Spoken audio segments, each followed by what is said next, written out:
Assalamualaikum warahmatullahi wabarakatuh. Perkenalkan, kami dari kelompok 1 akan mempresentasikan materi yang berjudul Hubungan Organisasi dan Jejaringan Organisasi.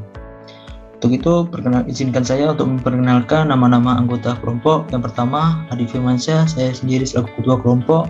Yang kedua, Adilina Nadila F. Yang ketiga, Dwi Santi Arbi. Yang keempat, Ivan Wahyu Fitriadi. Baik, untuk tidak memperpanjang waktu, langsung saja presentasi mengenai hubungan organisasi dan jejaring organisasi saya mulai. Organisasi merupakan suatu wadah untuk mencapai tujuan. Untuk itu, organisasi harus mampu mengelola setiap sumber daya yang dimilikinya. Sumber daya yang paling berharga dan yang paling menentukan kelangsungan suatu organisasi adalah sumber daya manusia. Untuk mencapai sebuah kualitas sumber daya manusia yang baik dan efektif, perlu diperhatikan tentang komitmen dari setiap anggota organisasi. Secara teoritis, kita mengenal berbagai tindakan komunikasi berdasarkan pada konteks di mana komunikasi tersebut dilakukan, yaitu konteks komunikasi antara pribadi, komunikasi kelompok, komunikasi organisasi, dan komunikasi massa. Baik, materi selanjutnya akan disampaikan pada rekan saya, Dadilina. Saya persilakan.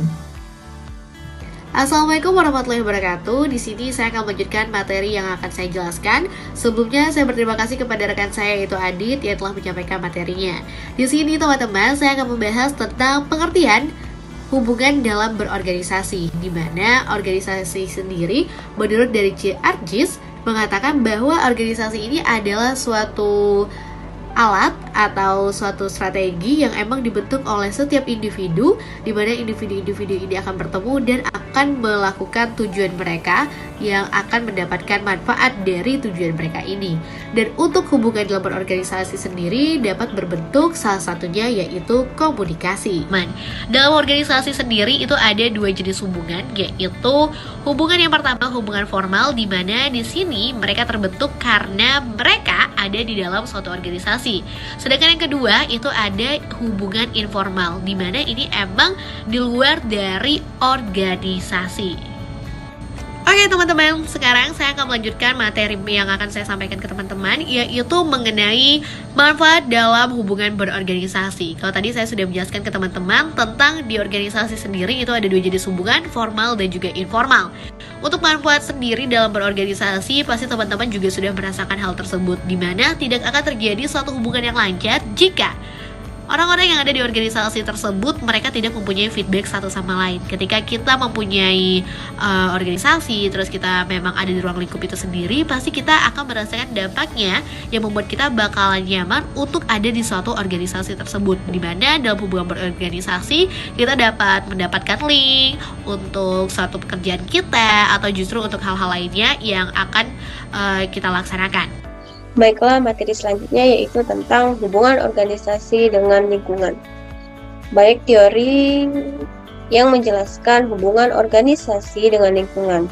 Menurut Hertz, kita dapat membagi dua periode, yaitu periode awal 1960-an hingga akhir 1970-an, di mana teori-teori yang dikembangkan bersifat kontingensi, dalam arti lingkungan berhubungan dengan mempengaruhi organisasi, dan periode awal 1980-an sampai sekarang, di mana teori-teori yang dikembangkan lebih ditekankan pada penjelasan secara lebih detail tentang bagaimana hubungan organisasi dengan lingkungan atau bagaimana lingkungan mempengaruhi organisasi. Ada dua teori. Yang pertama, teori kontingensi organisasi. Pengembangan teori kontingensi dimulai ketika Brown dan Stacker melakukan penelitian terhadap 20 organisasi industri di Inggris dan Skotlandia untuk melihat bagaimana pengaruh perubahan lingkungan terhadap pengelola dan terhadap organisasi itu sendiri.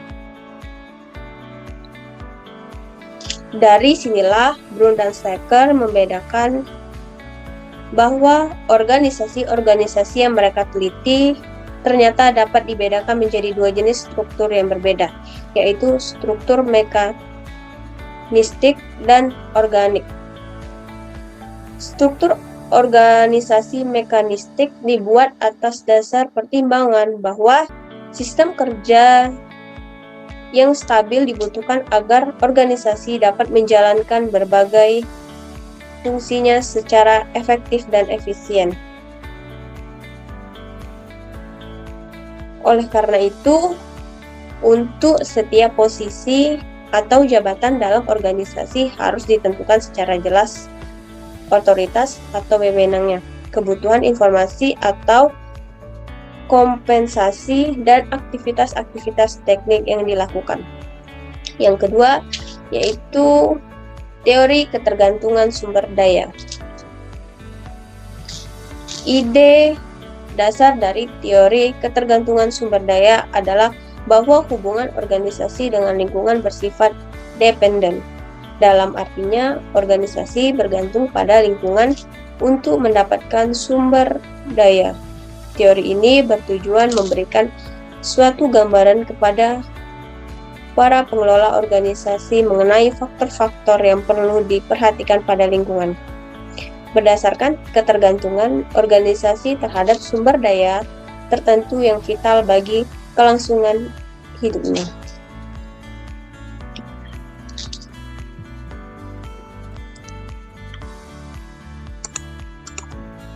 Yang B, jejaring organisasi. Pertama, pengertian jejaring organisasi. Jejaring atau network adalah suatu susunan garis edar yang menghubungkan berbagai titik di mana satu organisasi atau lebih bergerak dari satu titik ke titik lain, atau setiap organisasi akrab dengan berbagai jaringan. Membangun jejaring lebih ditentukan oleh kemauan daripada bakat. Ketika usaha awal untuk membangun jejaring gagal, beberapa orang cepat menyimpulkan bahwa membangun jejaring bukan termasuk bakatnya, tetapi membangun jejaring bukanlah bakat, juga bukan sesuatu yang membutuhkan kepribadian ekstrovert yang luar biasa. Membangun jejaring adalah keterampilan yang perlu dilatih. Jejaring bukan hanya untuk dapat mempelajari bagaimana membangun jejaring, tetapi juga menikmatinya. Mereka biasanya lebih sukses dalam karirnya dibanding mereka yang gagal memanfaatkan hubungan eksternal atau ngotot mendefinisikan lingkup pekerjaan secara sempit. Kesuksesan membangun jejaring. Sukses membangun jejaring tidak bisa diukur dengan sejumlah transaksi jangka pendek. Suksesnya jejaring yang terawat justru ada pada bagaimana kualitas hubungan kita secara organisasi dengan mitra-mitra kita. Yang kedua, tujuan membangun jejaring organisasi. Untuk koordinasi dan kerjasama antara semua pihak yang harus saling mengenal dan saling percaya dapat menyelesaikan pekerjaan dengan baik, yaitu yang pertama, alokasi waktu diri sendiri untuk membangun jejaring. Yang kedua, mulai membangun jejaring dari sekarang. Yang ketiga, cari kesempatan untuk memberi dan menerima dalam jejaring yang sudah dibangun. Baiklah, materi selanjutnya akan dilanjutkan oleh Ivan.